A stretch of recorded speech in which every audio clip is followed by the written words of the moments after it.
right, let's find out what else is happening in our no talking. We left off, and I'm not doing it again with the Pledge of Allegiance. I pledge allegiance, remember, at the assembly. So I'm not doing that again because that was really loud, and I don't know if my neighbors can hear it when I'm really loud like that or not. So anyway, the kids spoke with one voice, almost shouting, incredibly loud, amazingly powerful, probably the most rousing Pledge of Allegiance ever heard in a public school during the entire history of the nation. The auditorium echoed, and it seemed to take a moment for the room to stop shaking. As Dave and Lindsay hurried back to their seats, Mrs. Hyatt, her ears still ringing, said, "Thank you.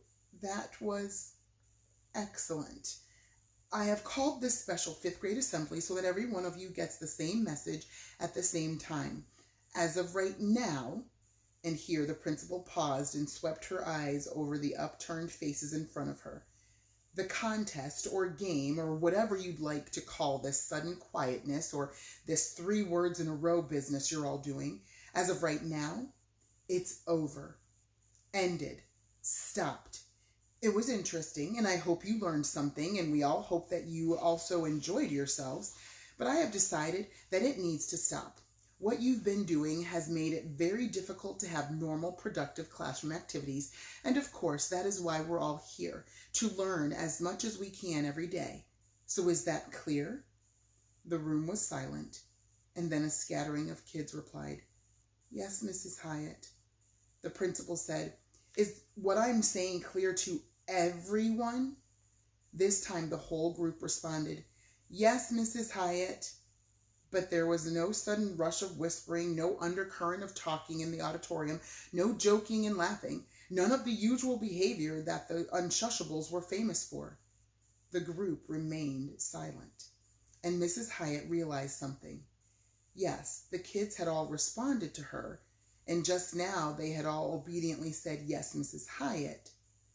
But that was only 3 words, and now it was completely silent in the auditorium. So to really prove that they had actually agreed to behave normally, well, she would have to get them all to start talking normally. But the principal instantly decided that this did not feel like the right moment to push it. Better to let the teachers work it out with smaller groups, 1 class at a time. So she smiled at the 5th graders and said, "Thank you for listening so carefully, and now I hope you all have a wonderful day. Teachers, you may take your first period classes now." Mrs. Hyatt watched the classes leave one by one. It was a very orderly exit. All the kids were behaving extremely well. But it didn't feel right. It was just too quiet. Chapter 17, Alliances. As he walked toward his first period class, Dave felt relieved. He was glad Mrs. Hyatt had put an end to the contest. He was especially glad that he wouldn't have to actually mark a big L on Lindsay's forehead, or the reverse of that. Now he could just think about his schoolwork again, because he really was a pretty good student. That's why he was in the high math group. But as he went into the math room, he didn't talk to his friends, and they didn't talk to him. And none of the girls were talking either. No one was actually sure that the contest was over, and no one was taking chances, including Dave. The bell rang, and as everyone took their seats, it was still completely quiet. Mrs. Escobar got right down to business. "All right, students, we are still working on metric conversions, and let's see, who's got an answer for the first homework problem?" Lindsay raised her hand, and when Mrs. Escobar nodded, she said, 312. Mrs. Escobar frowned. 312 what? Lindsay said, "Degrees Celsius." Mrs. Escobar looked at Lindsay. "You heard what the principal said a few minutes ago?" Lindsay nodded. "About how this little game needs to stop?" Lindsay nodded again, and then raised her hand. Mrs. Escobar nodded and Lindsay said, "But why?" "Why?" said the teacher. "Because it's not good for anyone. It slows down our classwork. Like right now, we should be doing math, and instead we're talking about not talking." Lindsay said, "Math is numbers."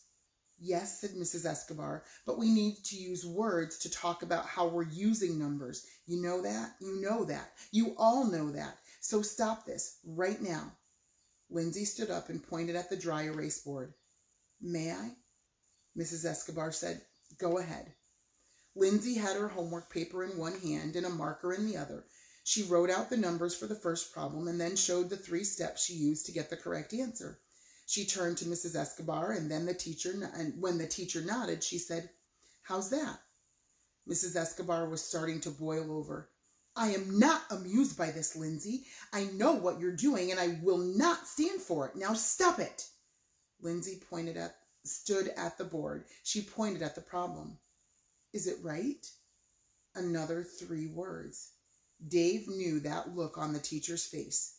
It meant trouble. Serious trouble. And not just for Lindsay. He held his breath, waiting for the explosion. But the very next moment, Dave amazed himself. He raised his hand. Mrs. Escobar had to grit her teeth, but managed to say, Yes.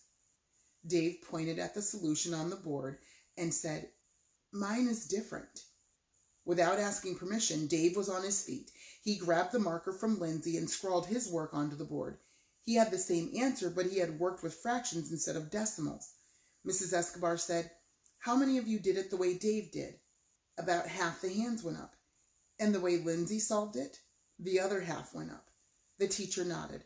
That's good. Does everyone see why it can be done both ways? Everyone nodded. Okay, here's a tougher question. Kelly, which way was easier, Dave's way or Lindsay's way? Kelly said, Lindsay's.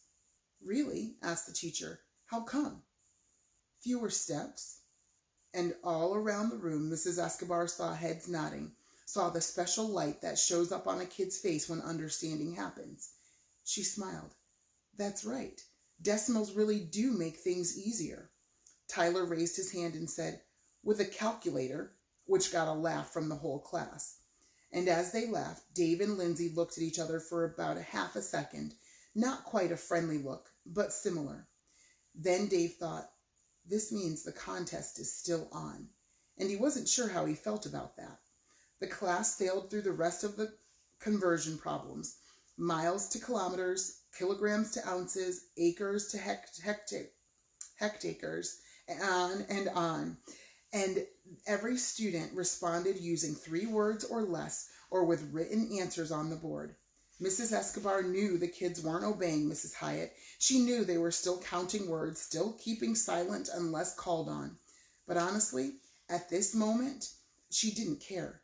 She was in the middle of an amazingly productive class period, and everyone was so focused, so alert, so engaged. Compared to the classroom experience she'd had with these same kids just 24 hours ago, well, it was like night and day, and she liked the day much better. And what was happening in the other first period classrooms on Wednesday? Classrooms where Lindsay and Dave were not on hand to provide some leadership? As science class began, Mrs. Marlowe had already decided to make an example of the first kid who gave her a 3-word answer, and it happened to be Kyle. I asked you to tell me about the order Lepidoptera, the teacher said. Kyle nodded. Butterflies and moths, he repeated. And that's all you know? She said. He nodded again. Pretty much, which got a giggle from the class. Mrs. Marlowe grabbed a notepad and picked up a pencil, reading out loud as she wrote, Dear Mrs. Hyatt, Kyle has refused to obey your instructions. He is not participating in class discussion, and he... Kyle raised his hand, and Mrs. Marlowe snapped, What? I'm participating. No, she said. You're deliberately using as few words as possible, and you are disobeying the principal. Kyle shook his head. I'm conserving. She said, That's nonsense. Conservation means... Kyle finished the sentence. Not wasting. Mrs. Marlowe glared at him. Conservation is for energy and water and soil and forest. Words don't need conserving. Maybe they do, Kyle said, which was awfully brave of him. And all the kids in class nodded their agreement with Kyle, which was also very brave. Mrs. Marlowe felt herself getting angry. However, she was an extremely logical person, and she had to admit that Kyle had a point. Anybody who had ever eaten lunch in the teacher's room or sat through a whole faculty meeting would have to agree that a lot of words get wasted every school day. And all that endless gabbing that had made the Unshushables so famous, 99% waste. But she said, regardless of that, the principal said you all must participate normally in class. Kyle scrunched up his face. What's normal? Mrs. Marlowe said, in this case, it means talking the way the principal wants you to, the way I want you to, the way everyone usually talks and answers. Normally. Kyle said, can normal change? Well, Mrs. Marlowe paused. She paused because just 3 days ago they had discussed climate change, and she had explained how a normal high temperature now would have been considered abnormal 100 years ago, and she knew Kyle would remember that. The whole class probably remembered. This was a very bright group. She continued, yes, you could say that, but it's certainly not normal to use only 3 words at a time or no words at all, not at school. Kyle shrugged. Works for me. Mrs. Marlowe thought back to all the times in the past week when she'd had to yell at Kyle about his nonstop whispering, about his constant joke-telling, and about his never-ending comments on anything and everything that ran through his twitchy little head. And she looked at Kyle sitting there quietly, giving her his full attention, and every other student was doing the same thing. And suddenly the idea of trying to make these kids talk, actually demanding that they all go back to being noisy, self-absorbed chatterbrains, it simply wasn't logical. We'll have to stop there and we'll find out what else happens tomorrow. Hold on, we'll find out some more. Have a wonderful day. Love you. See you. Bye.